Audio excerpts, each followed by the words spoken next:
எப்பயுமே இவனுக்கு வந்து நாம் தமிழர் கட்சி புடிச்சு தொங்குறதான் வேலை. அவருக்கு நத்தம் தொகுதியில சீட்டு கொடுக்காம நாம் தமிழர் கட்சியில சீமான் அண்ணா என்ன பண்ணியிருக்காரு பாத்தீங்கன்னா, திருநெல்வேலி மாவட்டத்துல அம்பா சமுத்திரத்துல சீட்டு கொடுத்திருக்காரு அப்படிங்கிற ஒரு அவதூற வீடியோவை பரப்பி போட்டுக்கிட்டு இருந்தான். இதனால திமுக கவர்மெண்ட் கிட்ட இருந்து நாம் தமிழர் கட்சியோட சீமான் அண்ணனும் சாட்டை துறைமுகம்னு பாத்தீங்கன்னா கிட்டத்தட்ட ஒரு 50 கோடி ரூபா அத்தனை கோடியா வாங்குறாங்க. மாசம் பணம் எல்லாம் வாங்குறாங்க பெட்டி பெட்டியா அப்படின்னு. இவர் வந்து சீமான் அண்ணன் வாங்கும்போது இவர் கேமரா வச்சு படம் பிடிச்சு பார்த்துட்டு அதை வந்து நியூஸா வந்து பரப்பிக்கிட்டு இருக்காரு.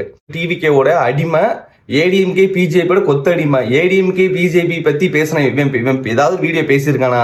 பேசவே மாட்டான். இவனுக்கு வந்து திமுக அடிக்கணும், நாம் தமிழ் கட்சியிட்ட இருந்து இருக்கிற ஓட்ட பூரா மற்ற கட்சிகளுக்கு ஸ்ப்ரெட் ஆகணும். இதுதான் இவனோட அசைன்மெண்ட்டே. இதுதான்.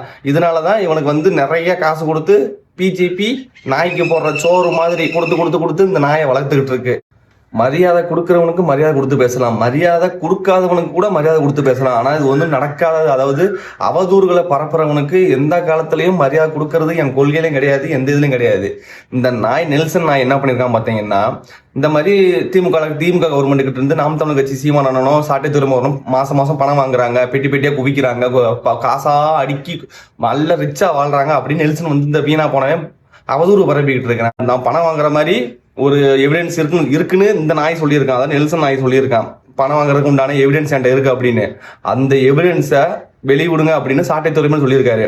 அப்ப வந்து அதுக்கு கேட்டதுக்கு பதில் வந்து இந்த நாய் வேற மாதிரி கொடுத்துருக்கு. எங்க அண்ணனுக்கு வந்து பதில் கொடுக்க முடியாது, வேற மாதிரி அந்த மாதிரி இந்த வீடியோ வந்து அவனோட இதுலயே இருக்குது, போய் பார்த்துக்கோங்க இன்ஸ்டாகிராம்ல போயிட்டு.